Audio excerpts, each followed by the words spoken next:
Amados hermanos del grupo Eficacia en la Palabra y amigos que nos escuchan a través de este audio, de este podcast. Hermanos, les saludo en el nombre de Cristo. Paz a vosotros. Desde México, su hermano Marcos Tejeda.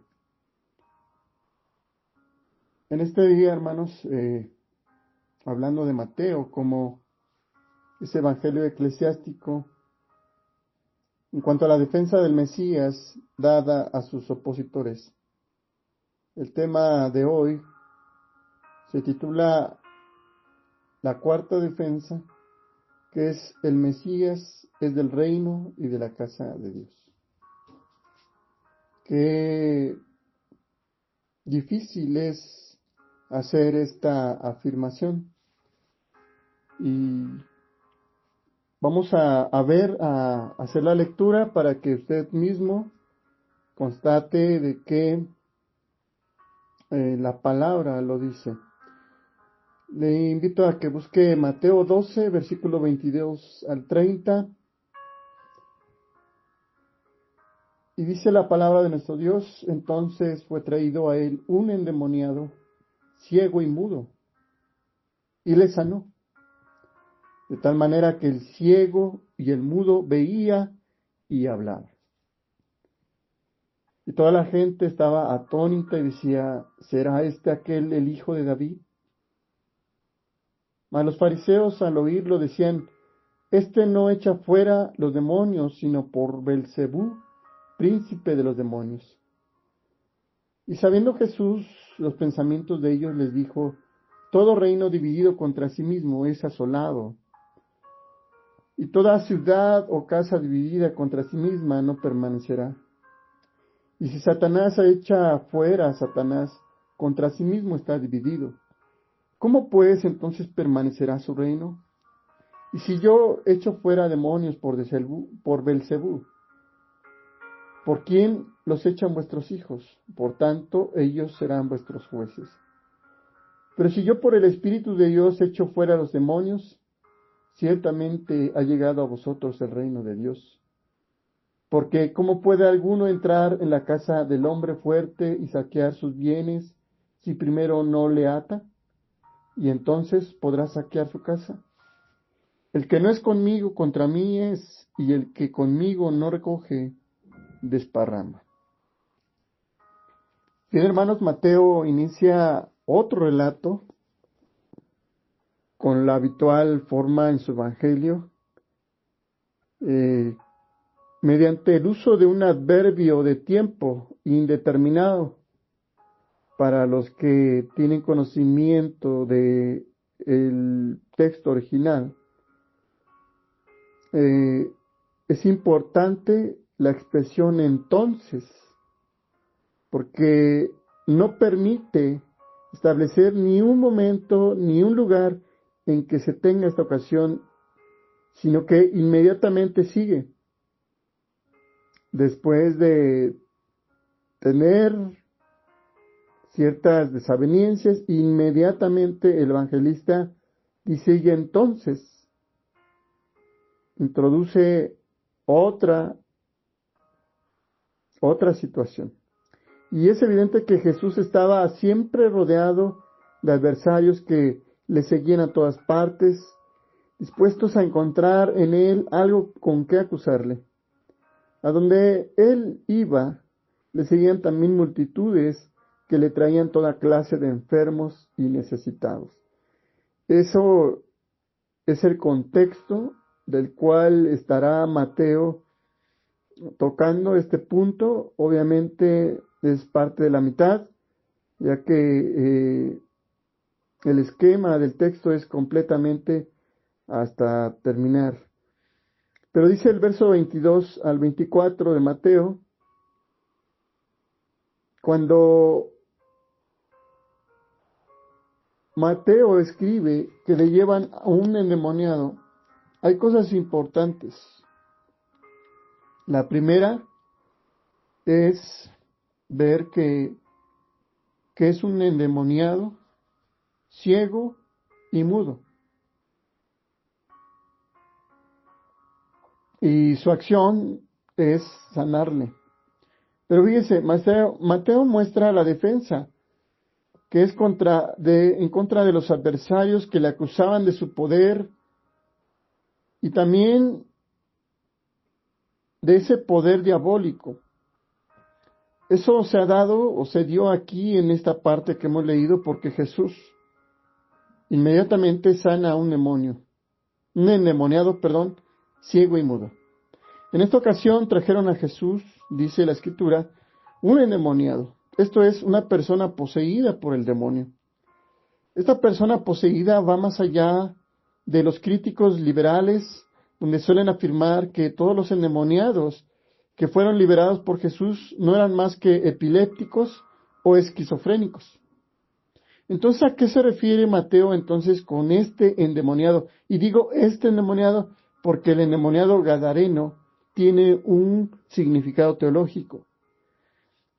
Entonces, en los evangelios, cada vez que aparecen personas que son ciegas, sordas o mudas por enfermedad, hablan de crisis existenciales, problemas existenciales.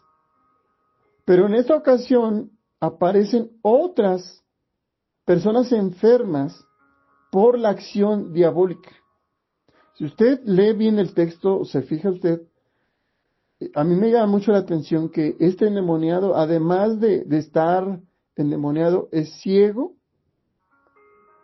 y es mudo.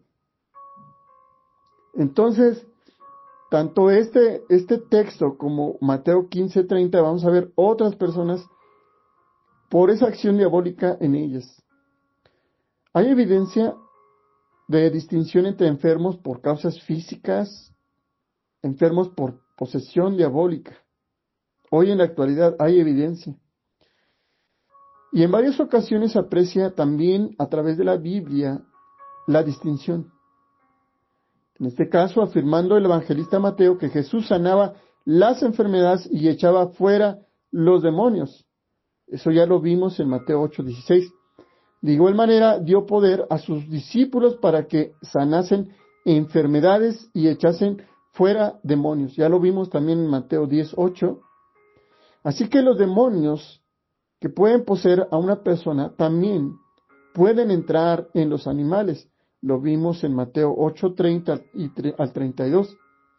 Estos demonios son espíritus caídos que buscan el mal de los hombres en un afán rebelde contra Dios.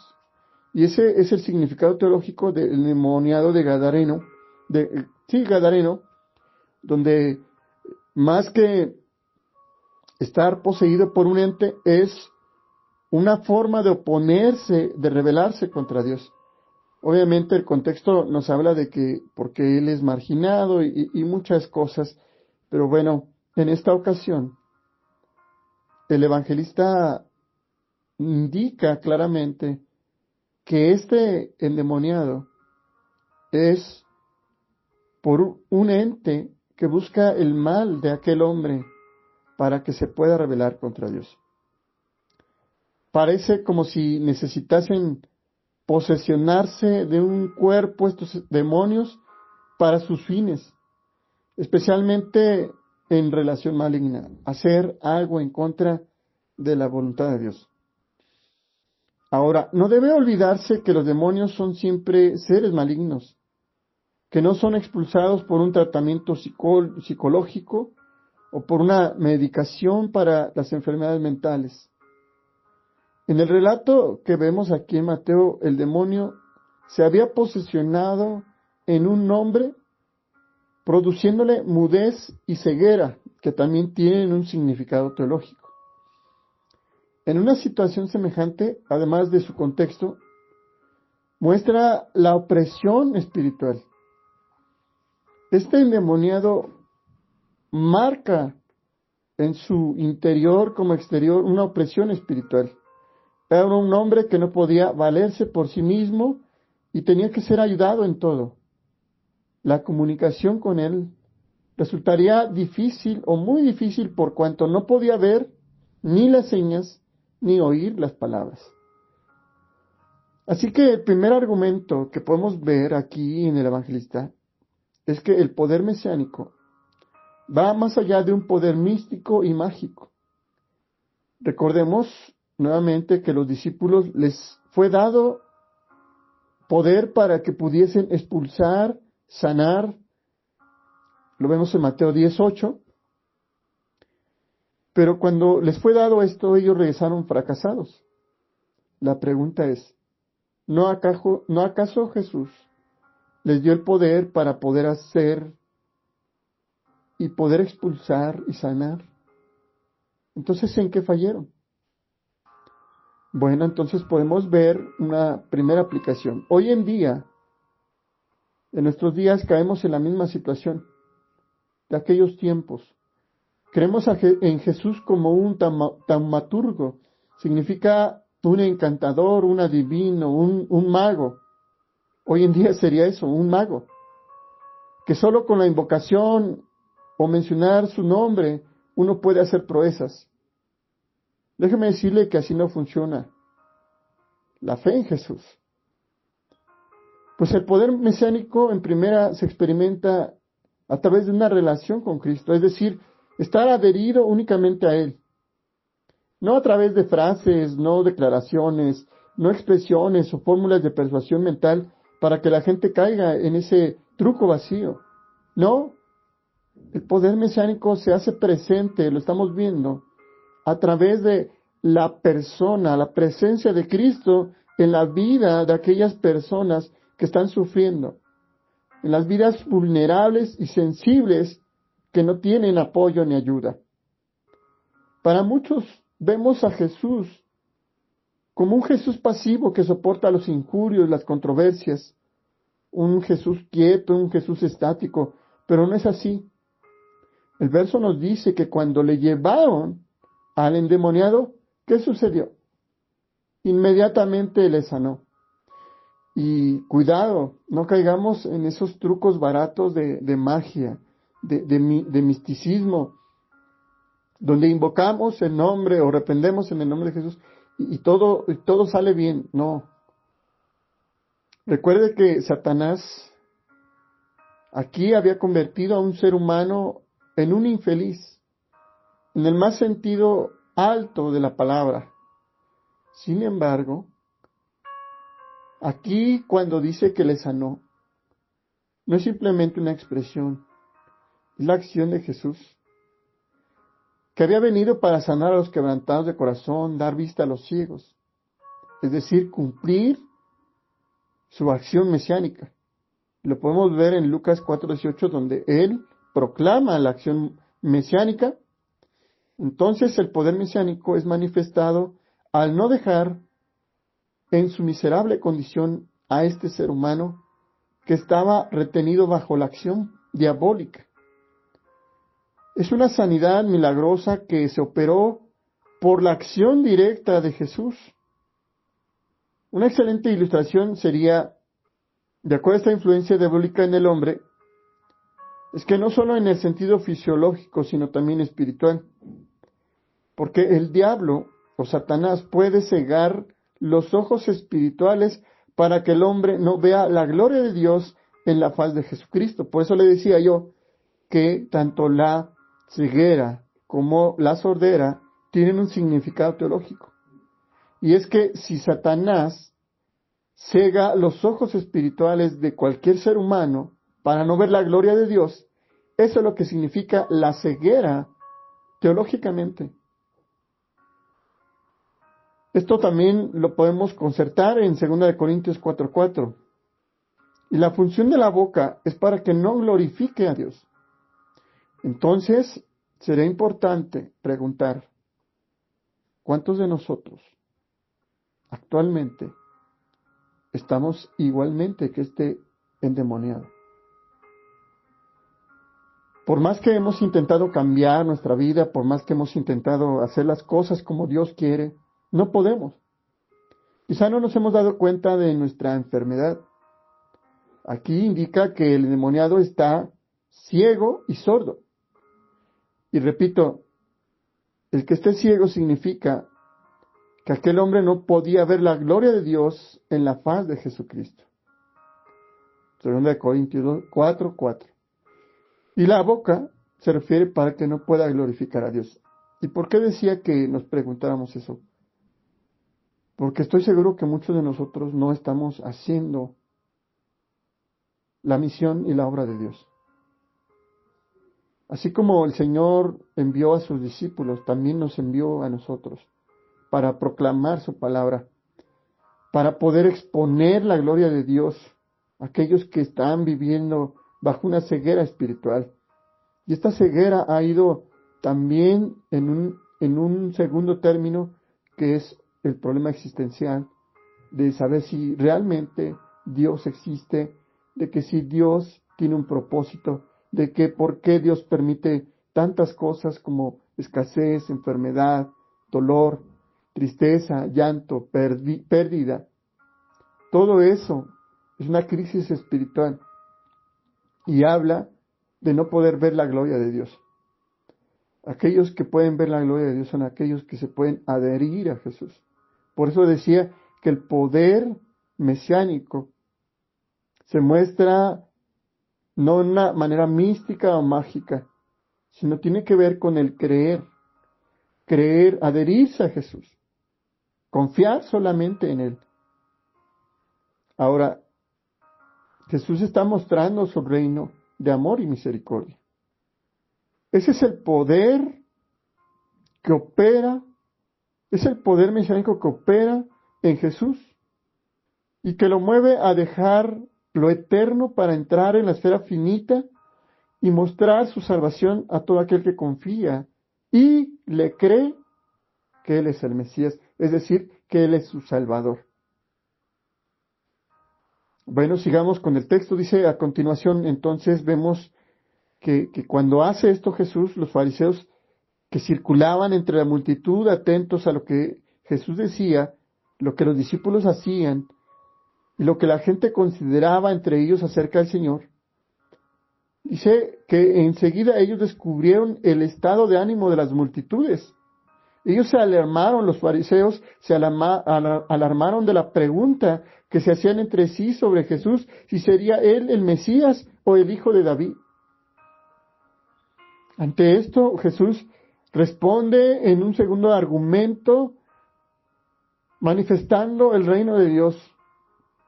Ese reino de Dios que es sanar enfermos, dar vista, dar poder de hablar, escuchar la voz de Dios, que es la prueba más clara y personal. No sé si a usted le ha pasado, pero como pastor me ha llegado a preguntar mucha gente por qué, por más que le habla a alguien, no escucha o no le entra la palabra. O sea, aquí está la respuesta, hermanos. Porque están fuera del reino de Dios. Y no lo hago como una manera elitista de que ellos no cuentan. Al contrario, hermanos. Es nuestra materia prima de ser evangelistas, de ser predicadores, de manifestar el reino de Dios. Porque el reino de Dios así se manifiesta. Cuando el Señor sana enfermos, cuando Él da vista, cuando Él da el poder de hablar, es escuchar de la voz de Dios de manera clara y personal, tanto cercana, porque entonces el cumplimiento del reino de Dios está allí. Y este reino de Dios tiene que ver con una dimensión diferente a la nuestra, donde todo lamento es cambiado en el gozo del Señor. Usted puede imaginar más que una novedad cuando Jesús expresa a los fariseos que el reino de Dios ya está aquí, porque Él hace proezas, hace manifestaciones, epifanías de Dios aquí en la tierra. Y esta fuerza, mostrar, este poder, es a través de su amor y su gracia salvadora. Eso indica algo y que en un momento lo estaré explicando. El reino de los cielos o el reino de Dios muestra la omnisciencia de Jesús, que pone de manifiesto nuevamente que los fariseos calumniaban entre la gente, sin confrontarlo directamente, pero Él conocía sus maquinaciones, sus pensamientos, sabía cuáles eran sus palabras, porque conocía lo que ellos pensaban. Y no puede separarse nunca la divinidad y la humanidad del Hijo de Dios, porque Jesús no solo es un hombre, sino es instrumento en la mano de Dios y es el sujeto de acciones del Espíritu. En otras palabras, es Dios mismo manifestado en carne. Por esa razón Jesús responde a la acusación de sus adversarios en su omnisciencia. Cristo los enfrenta públicamente delante de la gente a quienes estaban engañando con insinuaciones mentirosas y palabras blasfemas. Jesús va a responder a los fariseos y Él les dice, la respuesta del Señor es la respuesta más de la lógica. Él apela al sentido común de la gente sobre lo que está ocurriendo cuando se produce un conflicto interno en el campo de los mismos intereses. En el versículo 24 al 29, Jesús expone a los fariseos que toda esa maraña, todas esas ideas que ellos traen de culparlo, de injuriarlo, como el príncipe, como el medio de Satanás, Jesús responde que un reino en división solo se destruye. Y entonces su argumento es que el reino de Dios ya está aquí y que puede experimentarse en Él. Cuando Él llegó a la humanidad y a través de la acción salvífica, entonces el reino de Dios está aquí. Ese reino de Dios es cuando la aparición de Jesucristo es en el mundo de los hombres.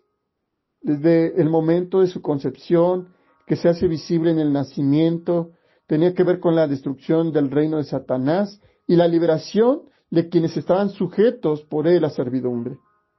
Así que el Hijo de Dios se manifestó en el mundo de los hombres, dice Juan 1:14, y él habitó, y vimos su gloria, la gloria del unigénito Hijo del Padre. Pero la forma de manifestarse fue para venir a liberar a los esclavos del poder opresor de Satanás. Las obras no se han destruido, déjeme decirle algo, estas obras no se han destruido en su totalidad, porque en el sentido de hacerlas desaparecer, por cuanto Satanás sigue actuando en el mundo hasta el tiempo que sea atado y quede inactivo. Lo dice Apocalipsis 20, verso 2 al 3. Así que la operación redentora y liberadora de Cristo provee de poder al cristiano para no estar sujeto al pecado. El pecado es instrumento en las manos de Satanás, dice Romanos 5:6. Así que el creyente, al ser libertado del poder de las tinieblas, es trasladado a una esfera de poder victorioso en el reino del Hijo amado de Dios, nuestro Señor Jesucristo. Colosenses 1:13. El poder de Satanás, al venir Jesús, fue definitivamente quebrantado por la obra del Hijo de Dios en la cruz. Dice Hebreos 2:14 al 15. Cuando un creyente practica el pecado voluntariamente, éste inmediatamente se sitúa frontalmente en oposición a Cristo y su obra. Así que este endemoniado marca también esa forma de pecar voluntariamente. Y ahí también está la cuestión. Como creyentes, practicamos el pecado voluntariamente. Es decir, lo que dice también un apóstol. Hay de aquel que sabe hacer lo bueno y hace lo malo. Eso es un pecado voluntario. ¿Por qué? Porque sabe las consecuencias, pero sigue haciéndolo. O sea, no hay arrepentimiento en su corazón, no hay una trascendencia en su fe, no hay una transformación completa del espíritu, del poder de Dios. Así que la pregunta es, ¿seguimos pecando voluntariamente? Porque eso nos sitúa frontalmente en oposición a Cristo y su obra. Y es así como entramos al verso 30, donde el argumento es un desafío que confronta tu fe, mi fe, y al mismo momento es una invitación de gracia de nuestro Señor aun aquellos que son sus adversarios. Y al mismo momento, también es una invitación a proclamar el Evangelio, arrebatarlo del poder de las tinieblas, para que así sea manifestado el reino de Dios aquí en la tierra. En el verso 30 nos dice: el que no es conmigo, contra mí es. Y el que conmigo no recoge, desparrama. Fíjense, hermanos, es interesante esto, porque el Señor advierte que en la lucha contra Satanás no hay paz ni neutralidad posible.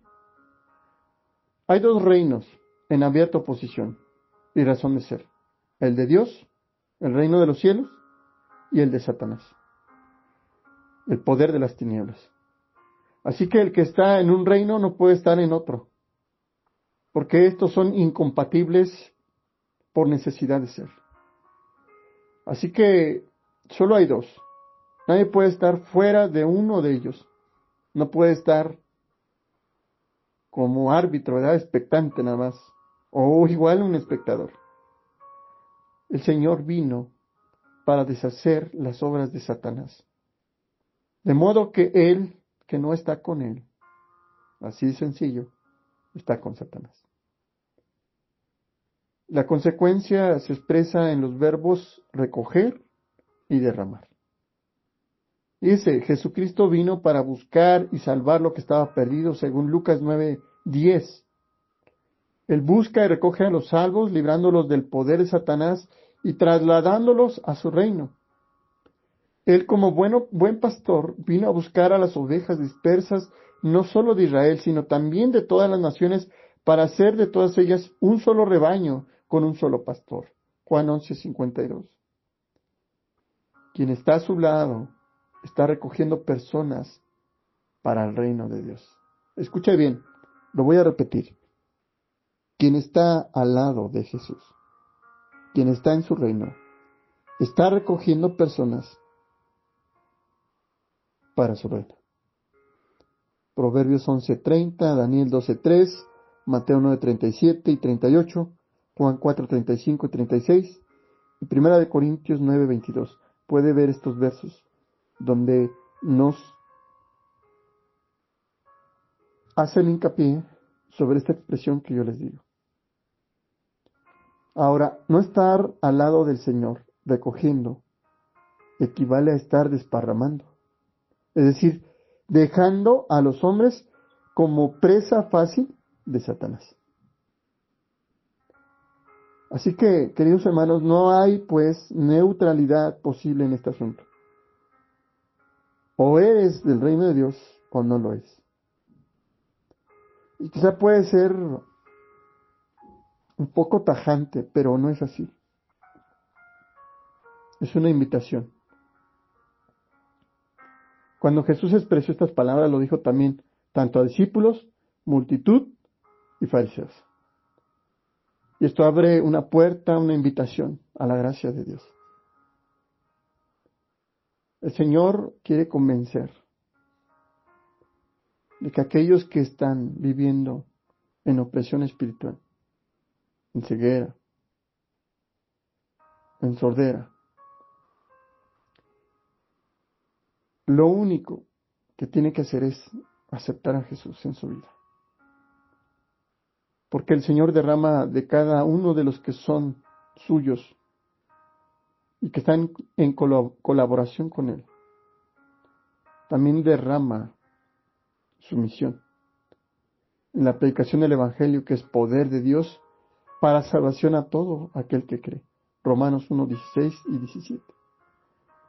Así que también hay una responsabilidad. Y la responsabilidad es que cada cristiano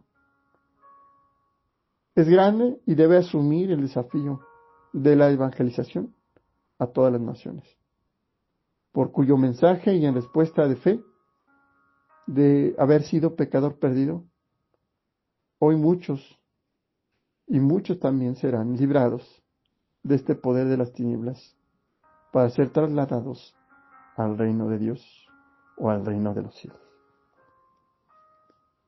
Así que, queridos hermanos, deseo que podamos aceptar el desafío.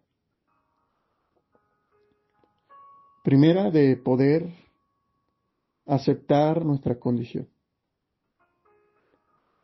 Número 2, el poder arrepentirnos. Es decir, dejar de hacer el pecado. Porque de esa manera estamos definiendo con quién estamos. Si con Jesús o con Satanás. Obviamente esto trae una invitación. Que si tú no te has definido, hoy el Señor no te pone ninguna traba. Él a través de su gracia quiere que tú seas trasladado a su reino. Y para los que hemos sido trasladados ya, tenemos la responsabilidad de predicar el Evangelio. Porque es poder de Dios. Poder de salvación a todo aquel que cree. Todo aquel que quiere renunciar al poder de las tinieblas. Y de esa manera ser trasladados al reino de Dios, que ya está aquí, y que vendrá en su plenitud cuando el Señor regrese. Así que hay una gran esperanza, hermanos, hoy, para que tú puedas entregar tu vida al Señor. Y de esa manera, encontrarte con Él, que te está esperando con sus brazos abiertos. Deseo que el Señor manifieste su amor y su gracia en cada uno de nosotros. Y nos potencie a cumplir su misión y obra para todas las naciones. Que el Señor les bendiga. Paz a ustedes.